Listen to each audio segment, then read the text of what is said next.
रणखंडी गांव से एक रिटायर्ड फौजी और एक युवा जागरूक युवा हमारे साथ जुड़ रहे हैं। हम अपने दर्शकों को बता दें कि हमारी जो मुहिम है रिटायरमेंट के बाद जो रिटायरमेंट की ज़िंदगी जी रहे हैं उससे पहले जो अनुभव है, चाहे वो 90 के दशक के हैं, 80 के दशक के हैं या 2000 के हैं, अपने सभी अनुभव को शेयर करते हैं हमारे साथ। और इस सोशल मुहिम के तहत हम अपने दर्शकों तक कुछ पुरानी यादें और कुछ अनुभव, कुछ तजुर्बों को पहुंचाते हैं। फौजी साहब, आप रणखंडी से सीधे कुल्हेड़ी जो चरथावल के पास पड़ता है, यहाँ पर आप माइग्रेशन किया। रिटायरमेंट के बाद आपने एक स्कूल चलाया, तो ये कैसे आपके मन में आया कि हमें स्कूल ही चलाना है? जी जी जी जी। ये स्कूल की तो इसलिए आई कि जब हमारे यहाँ बड़ी सिस्टर है, रिटायर जैसे सर्विस किया, सर्विस के टाइम में एक दो बार सिस्टर के यहाँ आते थे, तो एजुकेशन बहुत वीक थी हमारे गांव रणखंडी में। तो एजुकेशन पहले से फास्ट है, बहुत अच्छी है। तो मैं कहा वही माहौल यहाँ भी तैयार किया जाए, जैसे हमने रणखंडी में देखा है, हमारे बड़ों ने दिया तो हम और आगे दूसरों को बड़ों को दें। जो डिसिप्लिन आपने आर्मी में जिया है, जो वहाँ इम्प्लीमेंटेशन ऑफ डिसिप्लिन होता था, और यहाँ पर आपने एक इंडिपेंडेंट कम्युनिटी देखी है, तो उसके साथ तालमेल कैसे बनाया है आपने? ये बड़ा आसान है, कोई दिक्कत नहीं है इसमें बनाने की, कि फौज डिसिप्लिन में है और अपना घर परिवार भी डिसिप्लिन में होना चाहिए। इसमें कोई ऐसा नहीं है कि मतलब बार बार अगर सबकी वहाँ भी सीनियर खड़ा होता है, एक विसिल में सब खड़े हो जाते हैं, लाइन तोड़ देते हैं, फौज का रूल है। लेकिन यहाँ पे ऐसे घर में मेरे ऐसे ही माहौल है, पड़ोस में भी हुई है कि इसको पता है सबको कि इसका पहले से शुरू से ही ऐसा है कि एक बार में हाँ है तो हाँ है, ना है तो ना है। नाम भी मेंशन कर दीजिए अपना एक बार। नाम रिटायर शौकीन फौजी कुल्हेड़ी से हैं, अब तो मेन तो रणखंडी से ही हैं। और जनाब भी नाम बताइए अपना। सर, मेरा नाम जावेद है। जावेद, आपसे तो सिर्फ ये जानना चाहेंगे कि आज का जो सोशल एटमॉस्फेयर है उस पर आपकी पहली नज़र है, तो क्या कहना चाहेंगे?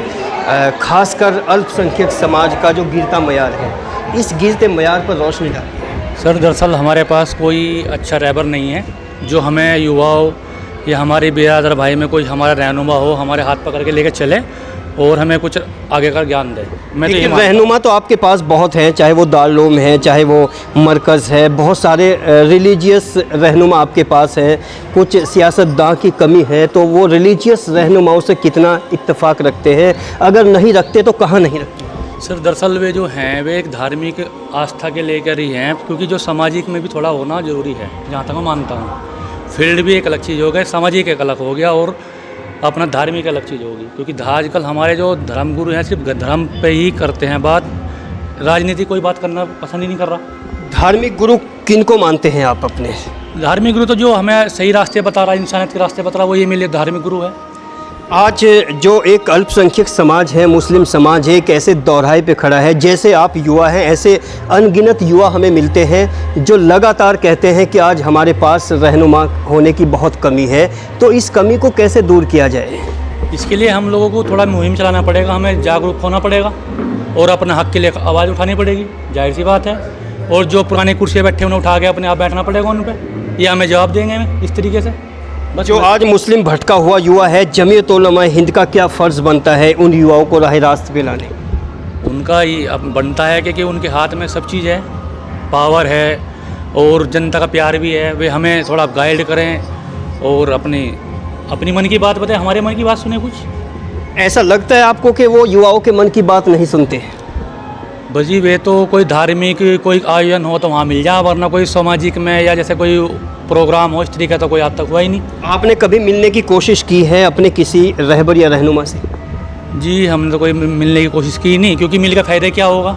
नहीं, ऐसा फ़ायदा क्या होगा? कोई ऐसा तजुर्बा बताइए कि आपने मुलाकात करने की कोशिश की हो लेकिन आपको इग्नोर कर दिया गया। नहीं, ऐसा तो कभी कुछ हुआ नहीं, पर मिलने की कोशिश भी हमने की नहीं, क्योंकि सोए हुए क्या जगह में, क्योंकि सब कुछ सामने चल रहा, फिर ही बंदे ध्यान नहीं दे रहे। ये किस बेस पे कह सकते हैं कि वो रहनुमा सोए हुए? रहनुमा सोए हुए इस तरीके से कह सकते हैं कि सपोज करो बहुत सारी चीज़ें हैं, जैसे कि शिक्षा है, कोई दहेज प्रथा है, या पुराना जो अपने यही परंपरागत तरीके से काम चल रहे हैं, ऐसा कुछ भी नहीं है, नया चेंज नहीं हो पा रहा कुछ, इस चीज़ में कह सकते हैं। फौजी साहब, एक बार फिर आपसे बात करते हैं, चूँकि आपने ज़िंदगी को कुछ ज़्यादा देखा है। जो आज का सोशल दायरा है, स्पेशली मुस्लिम कम्युनिटी को लेके, उस सोशल दायरे में कहाँ आपको गिरावट नज़र आती है और कहाँ ऐसा कोई कदम होना चाहिए जो मुस्लिम युवाओं को बेहतर एक ट्रैक मिले?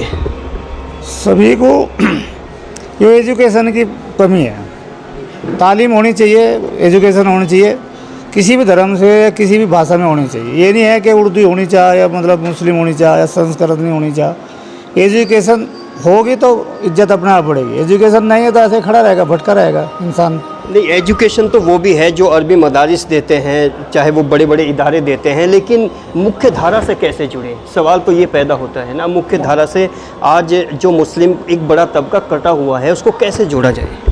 उसको जोड़ता क्या है? जैसे सरकार कह रही है हम हिंदुस्तान में रहते हैं, हिंदुस्तान का कानून भी हमारे ऊपर है, लागू है। जैसे हमारा इस्लाम लागू है, ऐसे जिस कंट्री में रह रहे वो कानून भी हमारे ऊपर है। मदरसे में अगर हाई स्कूल या 8वीं में कह रहे हैं तो उसको मान्यता लेनी चाहिए, हिंदी पढ़ाओ, इंग्लिश भी पढ़ाओ, सरकार कहाँ मना कर रही है? मुस्लिम रहबरों का कितना रोल है कि उन्होंने ब्यूरोक्रेट्स को पैदा किया या नहीं किया? इस पर थोड़ा सा मैं नौजवान होने के नाते आपकी राय लेना चाहूँगा। सर बस हर इंसान अपना पल्ला बचा रहा है, कोई बोलने को तैयार नहीं है, कुछ कहने को तैयार नहीं है।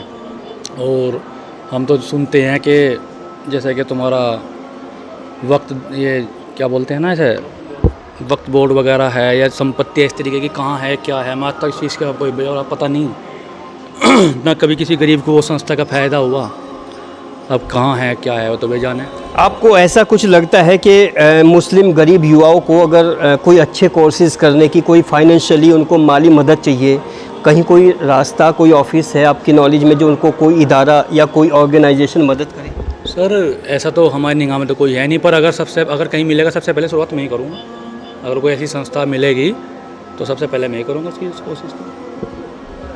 एक ऐसा मुस्लिम युवा जो बहुत कुछ करना चाहता है ज़िंदगी में, पढ़ना चाहता है, हाईली क्वालिफाइड बनना चाहता है, अच्छे अच्छे कोर्सेज़ करना चाहता है, लेकिन उसका बैकग्राउंड और उसकी डायरेक्शन नहीं है, तो उनके लिए आप क्या उम्मीदें पालते हैं? समाज में किस तरह के लोग होने चाहिए? उसमें हमारे जो रहबर हैं, जो पद पे है या जिनके पास पैसा है, वे अपना थोड़ा आगे आवें, और जो बेचारे वीकनेस है उन्हें उंगली पकड़ कर थोड़ा साथ चलें। इस तरीके से सबका साथ ही हो जाएगा। इस तरीके से आप करते क्या है? सर दरअसल मैं तो अभी अपना यही बस करना खाना ही है, करते खाते ही हैं। आपकी क्वालिफ़िकेशन क्या है? इंटर है, ग्रेजुएशन में भी ले रखा मैंने एडमिशन। इंटर क्या है? फौजी साहब, चलते चलते रिटायरमेंट के बाद जितने लोग ज़िंदगी जी रहे हैं, तो उनके लिए क्या मैसेज है? समाज के लिए क्या उनको करना चाहिए और किस तरह से उनको कोई कदम उठाना चाहिए? फौजियों के लिए स्पेशली सच्चाई बताते हैं। जो पी फंड वगैरह करता है फौज के अंदर, उसको कटाना चाहिए। और पैसा है तो खिंचाव अपनी तरफ है सबका, यार, रिश्तेदार, भाई बहन सब अपना है। अगर अपने पास नहीं है तो सब दाएं बाएं हैं, ये हकीकत है। तो क्या करना चाहिए? थोड़ा सा मान लें, कुछ हर कोई पेंशनधारी नहीं हो सकता, हर किसी की जॉब नहीं हो सकती, लेकिन समाज में तो हर किसी को जीना पड़ेगा, तो उसके लिए क्या करना होगा? उसके लिए माँ बाप को माँ बाप के दायरे में देखो, भाई को भाई के दायरे में देखो, बहन को बहन के, जो बीवी है बीवी के दायरे में देखो। जिस स्कूल को आप चलाते हैं उसका नाम क्या है? RD academy. RD academy. ये कौन सी क्लास तक है? ये 8 तक है। 8 तक है। तो जो भी कुल्हेड़ी के पेरेंट्स हैं, जो गार्जियंस हैं, जो आपको सुन रहे हैं स्पेशली कुल्हेड़ी में, अपने स्कूल की जानिब से उनको क्या मैसेज देना चाहेंगे? मैसेज तो ये दे रहे हैं, स्कूल के हिसाब से तो कोई भी बच्चा अनपढ़ ना रहे, ज्ञान प्राप्त करो। जो बच्चे ऐसे हैं जिनके माँ बाप फीस अफोर्ड नहीं कर सकते, उनके लिए आपके पास क्या स्कीम है? उसके लिए छूट है कि किताब लाओ, फीस हम अपने आप देंगे, अपना आप वो करेंगे। आप बताइए क्या है ऐसे बच्चों के लिए? जो ऐसे बच्चे हमारे पास जिनके पेरेंट्स नहीं हैं, अगर उनके फादर नहीं है तो उनकी अपना हाफ फीस माफ़ कर रखी है, मदर नहीं है तो फुल फीस माफ़ कर रखी है। लेकिन कहीं ना कहीं अगर हम ऐसा करते हैं तो वे बच्चे फिर भी नहीं आ पाते स्कूल में। कहीं ना कहीं जो प्रॉब्लम है हमारे सिस्टम में ही है, हमारे समाज में ही है। हमारी एक टीम कुल्हेड़ी है, वो भी काम कर रही है। एक बार हमने ना कोर्स भी कुछ जो टीम है उसने कोर्स भी दिया बच्चों को, स्कूल वालों ने फ़ीस माफ़ कर दी, लेकिन कुछ टाइम के बाद कोर्स वाले बच्चे नहीं आए। मतलब ये जागरूकता की कमी को कैसे पूरा किया जाए? बस कहीं ना कहीं हमें फ़िक्रमंद होना चाहिए। मैं समझता हूँ अगर हम फ़िक्रमंद हो गए, हमारे पेरेंट्स फ़िक्रमंद हो गए, तो इंशाल्लाह हमें कामयाबी मिल जाएगी। आपने अपने गांव कुल्हेड़ी के लिए स्पेशल क्या सोचा है कि फ़िक्रमंद कैसे समाज बने और किस तरह से संगठित बने और कैसे उनमें जागरूकता आए एजुकेशन को लेके? तो कहीं ना कहीं हमारी सभी की पेरेंट्स की क्या प्रॉब्लम आती है, ये हम सोचते हैं कि हम तो पढ़े लिखे नहीं हैं तो हमारा बच्चा कैसा पढ़ेगा। मैं समझता हूँ पढ़ा लिखा होना ज़रूरी है, लेकिन उससे कहीं ज़्यादा ज़रूरी है फ़िक्रमंद होना। अगर हम फ़िक्रमंद होंगे अपने बच्चे को, हम देखेंगे हमारा बच्चा कैसे सोसाइटी में बैठता है, कहाँ पर खेलता है, कैसे उसके दोस्त है, कहाँ पढ़ता है, कहाँ उठता है, किस टाइम घर आता है, मतलब अगर ये सारी चीज़ हम देखेंगे तो कहीं ना कहीं इंशाल्लाह हमें कामयाबी मिलेगी। अपने कुछ दर्शकों को बता दें, यहाँ पर एक शब्द आया फ़िक्रमंद। फ़िक्रमंद का मतलब होता है चिंतन, मनन, मंथन। किसी चीज़ के लिए मंथन हो, किसी टॉपिक को लेके, किसी सोसाइटी को लेके, किसी समाज को लेके, उसके अवेयरनेस को लेके, उसकी जागरूकता को लेके। आप भी क्या कहना चाहेंगे? गांव का जो स्कूल में शायद आप भी हैं, तो अपने स्कूल की तरफ से बताइए। हाथ में लीजिए इसको, क्या कहना चाहेंगे? जी बस हमारा मस्त मतलब जो लक्ष्य हमारे ये है कि बच्चों को पढ़ाएं अच्छी तरह, जो उनके घर वाले हैं मतलब उनमें थोड़ा सा ध्यान दें बच्चों को पढ़ाने के लिए, और हम जो है मतलब अपना कार्य मतलब अच्छी तरह करेंगे इंशाअल्लाह। शिकायत नहीं आने की बात। चारों तरफ एजुकेशन का डंका बजता है कि शिक्षा होनी चाहिए, शिक्षित समाज होना चाहिए। तो फौजी साहब, जो आज का एजुकेशन है, जो आज की शिक्षा है, वो लोगों को वास्तव में सिखा क्या रही है और सिखाना क्या चाहिए उसको?